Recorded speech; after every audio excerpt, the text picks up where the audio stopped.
मैंने इसके सुर्ख सफ़ेद जाज़ब नज़र चेहरे पर, चौड़ी पेशानी और दोनों खूबसूरत ज़हीन आँखों के दरमियान गोली मारी थी। इसका खौफज़दा और पीला चेहरा अब तक मेरे सामने है। पहले इसके चेहरे पर हैरत ही हैरत नज़र आई।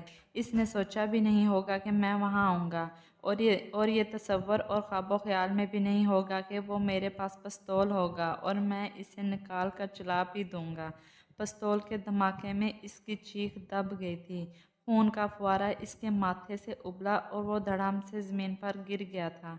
ये मेरा पहला और आखिरी कत्ल था। मैंने ज़िंदगी में कभी नहीं सोचा था कि मेरे पास असला होगा, कोई पिस्तौल, टीटी, माज़र, और मैं किसी को कत्ल भी करूँगा। मगर इस दिन मेरे पास इसके अलावा कोई चारा नहीं था कि इसे कत्ल करता। अगर मैं इसे कत्ल नहीं करता तो शायद सुकून की नींद ना सो पाता जो आज मेरा मुकद्दर है। मैं जेल में एक कोठरी में रोज़ाना बहुत इत्मीनान से सोता हूँ और उम्मीद करता हूँ कि जल्द ही मुझे फांसी मिल जाएगी। मुझे ख़तरा, खदशा और खौफ सिर्फ ये है कि बेवकूफ़ जज मुझे सज़ाए मौत की बजाय उम्र कैद ना दे दे। अगर ऐसा हुआ तो ज़िंदगी मुश्किल हो जाएगी, बहुत मुश्किल। वो सिर्फ 2 साल की थी जब एक गिलास गिरकर टूट गया। ग्लास टूटने की आवाज़ सुनकर वह चौंकी और अपने नन्हे नन्हे पैरों पर दौड़ती हुई कमरे में आ गई थी। कमरे के दरवाजे पर कांच का टुकड़े मेरे दिल में अंदर तक घुसता चला गया। वो मुसलसल रो रही थी। बड़ी मुश्किल से हमने सीधे पैर की एड़ी से शीशा का टिपड़ा निकाला। वो रो रो कर हर आते जाते को अपनी एड़ियाँ दिखा रही थी। शुरू में यकीनन इसके पैर में दर्द हो रहा होगा, और जितनी तकलीफ़ इसके पैर में हो रही थी इतना ही दर्द मुझे हो रहा था। पूरे हफ्ते हम परेशान रहे। मेरा बस नहीं चलता था कि हम अपनी गुड़िया के तलवे पर पड़े ज़ख्म को जल्द अज जल्द ठीक कर दूं ताकि इसे कोई तकलीफ़ ना हो। 3 बेटों के बाद पैदा हुई थी, जिसके बाद हम दोनों मियाँ बीवी की ज़िंदगी बदल कर रह गई थी। ऐसा नहीं कि हमें बेटों से प्यार नहीं था, वो भी हमें इतने ही अजीज़ थे, मगर शमा की बात कुछ और ही थी। वो हमारे घर में रोशनी की तरह फैल गई थी। हमारी ज़िंदगियों में इसने रंगीन रंग भर दिए थे। पूरे घर में जैसे कोई नूर की बारिश होगी हो, जिसने शमा के दिल में हर अच्छी बात के लिए शौक का जज्बा पैदा किया। इसलिए हमने इसका नाम शमा रखा था। शमा की ज़िंदगी का एक एक पल मुझे याद है। हम माँ बाप और इसके 3 भाई हर वक्त इसके आगे पीछे घूमते रहते थे। इसकी शरारतें दरगुजर करते, इसकी बदतमीज़ी को भूल जाते, इसकी ज़िद टालते नहीं थे, इसकी फरमाइश ज़रूर पूरी करते, इसकी पसंद सबकी पसंद बन जाती। इसकी नापसंदीदगी का हर एक को ख्याल होता। ऐसा लगता था कि हम सब इसके लिए काम कर रहे हैं। ऐसी थी हमारी शमा बेटी। शमा बहुत ज़हीन थी, स्कूल में खूब पढ़ती, और अजीब बात यह थी कि हम सबके बेजा लाड प्यार के बावजूद शमा बिगड़ी नहीं थी। इस बात के लिए मैं अपनी बीवी का शुक्रगुजार हूँ जिसने शमा के दिल में अच्छी बात के लिए शौक का जज्बा पैदा किया। शमा के अपनी माँ से बड़े खुसूसी तल्लुकात थे। दोनों माँ बेटी घंटों न जाने क्या क्या बातें करती रहती थी। मुझे याद है जब वो 2-3 साल की थी और इसने अभी सही तरह से बोलना भी नहीं सीखा था, मगर इसकी माँ इससे बातें करती रहती थी। वो इसका जवाब सुने बगैर ही अकेले में ही कुछ ना कुछ बोलती रहती थी। मुझे अजीब सा लगता था, मगर इन दोनों के लिए अजीब नहीं था। हम दोनों की मोहब्बत मुख्तलिफ थी। मुझे अच्छा नहीं लगता था कि शमा की किसी बात से इनकार करूं। इसे कहीं जाना है, लॉन में घास पर दौड़ना है, क्या खाना है क्या नहीं खाना, क्या पीना है क्या नहीं पीना है, या कहाँ जाना है कहाँ नहीं जाना है। मेरे ख्याल में मेरी बीवी ने शमा के अंदर एक ऐसी शख्सियत को प्रमाण चढ़ाया जो अच्छे बुरे में तमीज़ कर सकती थी। ये सिर्फ माएँ कर सकती हैं। अच्छी माओं के अच्छे बच्चे होते हैं और बुरी माओं के बुरे बच्चे। शमा हमारे पूरे ख़ानदान में खूबसूरत तरीन लड़की थी। वो 10वीं क्लास में ही थी कि ख़ानदान और ख़ानदान के बाहर से रिश्ते आने शुरू हो गए। हमने तो सोचा भी नहीं था कि इसकी शादी इतनी जल्दी करेंगे। मेरा ख्याल था कि इसे पढ़ाएंगे, लिखाएंगे, डॉक्टर बनाएंगे, और दरहकीकत शमा खुद भी यही चाहती थी। शमा के तीनों भाई भी अच्छा पढ़ रहे थे, मगर किसी ने कभी डॉक्टर बनने की ख्वाहिश का इजहार नहीं किया। एक इलेक्ट्रॉनिक्स पढ़ रहा था, एक की दिलचस्पी कंप्यूटर में थी, और एक कराची के IBA में दाखिला लिया था। शमा को आसानी से मेडिकल कॉलेज में दाखिला मिल गया। शमा के मेडिकल कॉलेज के आखिरी साल तक दोनों भाई अमेरिका जा चुके थे और हमने इनकी शादियां भी कर दी थीं। छोटा बेटा यासिर एमबीए करने के बाद कराची में ही काम कर रहा था। मुल्क के हालात ऐसे नहीं थे कि हम उन्हें मना करते। ना चाहने के बावजूद हमने उन्हें जाने दिया था और ये भी पता था कि यासिर भी चला जाएगा और हम दोनों मियाँ बीवी को इनका मुस्तकबिल अजीज़ था। अगर उन्हें मौके थे कि अमेरिका जाकर महफूज ज़िंदगी गुजार सकें, तरक्की करें, फल फूल सकें, आगे बढ़ें और दुनिया में नाम कमाएं, तो हमें क्या एतराज़ हो सकता था। आखिर अब्बा जान भी तो दादा ख़ानदान के बहुत सारे लोगों और पुश्ती जायदाद छोड़कर पाकिस्तान आ गए थे। अच्छे मुस्तकबिल के लिए कोशिश करना पड़ती है। पाकिस्तान में ना तो काबिलियत की कदर थी, ना इल्मियत को कोई पूछता और ना ही पेशा वराना महारत की वजह से तरक्की होती है। यहाँ तो सिफारिश और सियासी तल्लुकात पर काम होते हैं। ऐसे हालात में अच्छा ही था कि मेरे बेटे मुल्क छोड़कर चले गए थे। हमारा क्या था, हम तो मर ही जाएंगे। हमारी वजह से हमारे बच्चे क्यों तरक्की ना करें। मेडिकल कॉलेज का आखिरी साल में शमा के लिए आने वाले रिश्तों में एक रिश्ता हम लोगों को पसंद आ ही गया। परवेज़ अच्छे ख़ानदान का पढ़ा लिखा लड़का था। ख़ानदान का बड़ा कारोबार था जिसकी वो देखभाल कर रहा था। रिश्ता पक्का करने से पहले मैं भी इससे मिल चुका था। देर तक बातें होती रही। मैंने इसको बताया शमा एक ज़हीन लड़की है। वो डॉक्टर बनने के बाद आगे भी पढ़ना चाहती है। वो काम भी करेगी। बेटी का बाप होना भी मुश्किल काम है। एक एक लम्हे पर दिल धड़कता है कि कहीं कुछ गलत ना हो जाए। ख़ास तौर पर शादी के वक्त कि कहीं कुछ ऐसा वैसा ना हो जाए, किसी ऐसे बंदे से शादी ना हो जाए जो जिगर के टुकड़े और दिल में बसी छुपी बेटी के साथ कुछ ऐसा कर बैठे कि बाप जिंदगी भर अफसोस करता रहे। परवेज़ से मैं मुतासर हुआ। इसकी शख्सियत दिलकश थी। वो पढ़ा लिखा और समझदार आदमी था। इसने कहा था कि इसकी मर्ज़ी, इसकी बीवी मज़ीद पढ़े या काम करे, और अगर ना भी करे तो इसको कोई मसला नहीं। आजकल ज़माना बदल गया है अंकल, किसी पढ़ी लिखी लड़की को घर कैसे बिठाया जा सकता है।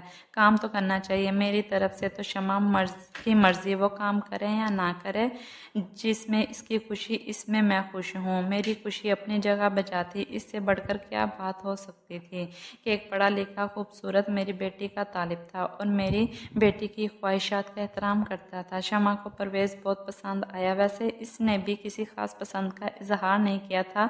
इसका ख्याल था कि हम लोग जो भी फैसला करेंगे इसके लिए अच्छा ही होगा। वो इतना एतबार और इस कदर मोहब्बत करती थी। वो हमसे, और कितनी बड़ी जिम्मेदारी थी हमारी कि हम इसके लिए कोई ऐसा फैसला ना करें जिसके बाद लौटने का कोई रास्ता ना हो। शमा के डॉक्टर बनने के 8 माह बाद हमने अपनी प्यारी बेटी की शादी परवेज़ से कर दी। शेरटन होटल से बेटी को रुखसत किया हम लोगों ने। शादी के कुछ ही दिनों बाद हमें पता चला कि परवेज़ की माँ को शिकायत थी कि हमने अपनी बेटी को जहेज़ नहीं दिया। मैं परेशान सा हो गया। ये कैसी बात थी। अपनी बेटी को खून जिगर से पाला था। हमने बेहतरीन तालीम से इसे रास्ता किया था। इसे अपनी हैसियत से बढ़कर जहेज़ दिया था। इससे फिर ये शिकायत मुझ पर असर हुआ था, मगर मेरी बीवी ने समझाया कि ये औरतों की बातें हैं, सास वगैरह ऐसी बातें कर देती हैं। अच्छी बात तो ये थी कि हमारी बेटी वहाँ खुश थी और परवेज़ को शमा से कोई मसला नहीं था और दोनों आपस में मोहब्बत करते थे। ये अहम है, बाकी बातों से कोई फ़र्क नहीं पड़ता। काश ये बात दुरुस्त होती। हमने अपनी बेटी को ये भी सिखाया होता कि अपने ससुराल में अपने शौहर, अपनी सास और ससुर की शिकायतें, बातें हमें बताती। काश हमने अपनी बेटी को तालीम के साथ लड़ना भी सिखाया होता।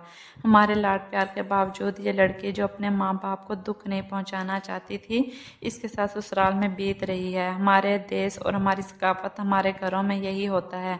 लड़कियां बच्चियां महज अपने माँ बाप की खातिर सब कुछ बर्दाश्त करती हैं। उन्हें डराया धमकाया जाता है कि ज़बानी तनो तशरीह का निशाना बनाया जाता है। इन पर तेज़ाब फेंका जाता है, उन्हें जला दिया जाता है, इन्हें मार दिया जाता है और हम कहते हैं कि ये हमारी ही इक़दार हैं।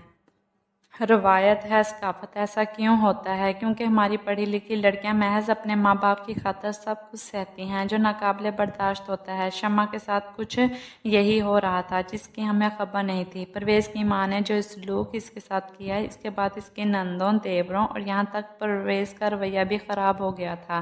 परवेज़ को एतराज़ था कि वो अस्पताल में गैर मर्दों से बातें करती है। शादी के थोड़े दिनों बाद एक बार अस्पताल इसे लेने गया था तो इसे ये भी पसंद नहीं आया कि इसके प्रोफेसर शमा से बहुत बेतकल्लुफ़ी से बातें कर रहे थे। इसे शिकायत थी कि शमा के साथ काम करने वाले मर्द डॉक्टर इससे बहुत बेतकल्लुफ़ हैं। ये बातें तो हम लोगों को बहुत अरसे बाद पता चलीं। इस अरसे में शमा को हमल ठहर गया था, जिसकी इब्तदाई खुशी तो बहुत धूमधाम से मनाई गई, मगर हमल के दरमियान ही परवेज़ और इसकी माँ ने कह दिया कि ये बच्चा परवेज़ का नहीं है। एक दिन वो इसे हमारे घर छोड़कर चला गया। हम लोगों को तकरीबन 2 माह बाद पता चला, जब परवेज़ इस अरसे में एक मरतबा भी शमा से मिलने ना आया। ना जाने शमा हम लोगों से उल्टे सीधे बहाने बना रही थी, शायद इस उम्मीद में कि वो एक दिन इसे लेने आएगा, सारी बातों को भूल जाएगा और इसे अपने साथ ले जाएगा। एक दिन अपनी माँ के सामने न जाने कैसे वो फूट पड़ी और वो सब कुछ इसको बताया जो कुछ इसके साथ बीती थी। वो जहन्नुम में रह रही थी, एक ऐसा जहन्नुम जो हमने इसके लिए ख़रीदा था, इसे तोहफे में दिया था। जिस बिटिया के पैरों में चुभे हुए कांच के टुकड़ों ने मेरी नींद उड़ा दी थी। हम सब हैरान थे, मैं सो नहीं सका था। एक पल भी किसी से इतनी नफ़रत मुझे हो जाएगी मैंने सोचा तक नहीं था। 3 दिन के अंदर अंदर मेरी बीवी एक ऐसी बूढ़ी औरत बन गई जिसे दुनिया में इसके लिए कुछ नहीं था। मेरी नज़र के सामने देखते ही देखते मैं अपनी बीवी को हार गया। मुझे अंदाज़ा नहीं कि वो मेरी बेटी से इतना प्यार करती होगी। बच्ची की पैदाइश हुई। मैंने खुद परवेज़ के वालिद को इनकी पोती होने की खुशखबरी दी। उन्होंने किसी गर्मजोशी का इजहार नहीं किया, कोई मिठाई खाने की फरमाइश नहीं की और तलाकनामा मिल गया। मेरी बेटी, जिसके तलवों पर लगे हुए शीशे के टुकड़ों को निकालने में खून के आंसू रो दिया था, इसके दिल में परवेज़ ने छुरा घोंप दिया था और मैं इस छुरे को निकाल नहीं सकता था। 3 दिन के बाद मेरी बीवी को यकायक दिल का दौरा पड़ा और वो देखते ही देखते अस्पताल जाते हुए दम तोड़ गई। मुझे पता था कि इसे शमा का गम खा गया। वो शमा के आंसू, इसका बिखरा हुआ चेहरा, टूटा हुआ दिल, लुटा हुआ वजूद और वीरान आँखों का कर्ब बर्दाश्त नहीं कर सकी। मुझे ही सब बर्दाश्त करना पड़ा। मैं ही सब बर्दाश्त करता रहा। बच्ची का किया, अपनी बेटी को दोबारा अस्पताल में नौकरी के लिए राज़ी किया, इसे मादा किया कि वो ज़िंदगी की जंग में शामिल हो। जंग तो लड़नी पड़ती है और ये जंग करनी पड़ेगी। मेरे बहादुर शमा ये जंग लड़ने को मादा हो गई। इसने अस्पताल में काम शुरू कर दिया। पाकिस्तान बाहर के इम्तहान की तैयारी भी शुरू कर दी। वक़्त बड़ा मरहम होता है। ज़िंदगी एक मुसलसल तब्दीली का अमल है जो भी कभी हैरान कर देती है। वो परवेज़ की ज़िंदगी से निकल कर खुश थी। इसके चेहरे की रौनक बहाल हो गई थी। इसका ख्याल था कि वो आला तालीम के लिए लंदन जाएगी। इसकी खुशियों के बावजूद इसके शीशे जैसे टूटे हुए दिल की किरचियाँ मेरे सीने के अंदर मेरे दिल के को लहूलुहान करती रहीं। एक दिन मेरे बचपन का दोस्त अपने वसीम का शादी का पैगाम लेकर आ गया। वो लंदन में डॉक्टर था और शमा से शादी करना चाहता था। सब कुछ जल्दी जल्दी हो गया। मेरे समझाने पर वो राज़ी हो गई और वसीम के बेटे न्या से मुलाकात के बाद इसका निकाह हुआ और बच्ची के साथ लंदन चली गई। अब मुझे पता चला था कि मुझे क्या करना है। इस वक्त का इंतज़ार जब मेरी मोहब्बत का हिसाब होगा, मेरे दर्द का शुमार होगा, इन करबनाक रातों का मदावा होगा जो मेरी बीवी ने न जाने कैसे गुजारी थी। शमा के जाने के बाद मुझे पता चला कि परवेज़ की दूसरी शादी हो रही है और वो लड़की की ज़िंदगी बर्बाद करने जा रहा है। मैंने इस वक्त फैसला किया कि मैं इसको नहीं छोड़ूंगा। ज़िंदगी में पहली मरतबा एक इंसान पर गोली चलाई और इसे ख़त्म कर दिया। इस दिन मुझे पता चला कि लोग कत्ल क्यों करते हैं। वो कत्ल मकतूल से नफ़रत की बना पर होता है। वो कत्ल मोहब्बत के लिए करते हैं, ऐसी मोहब्बत जैसे मुझे शमा से थी।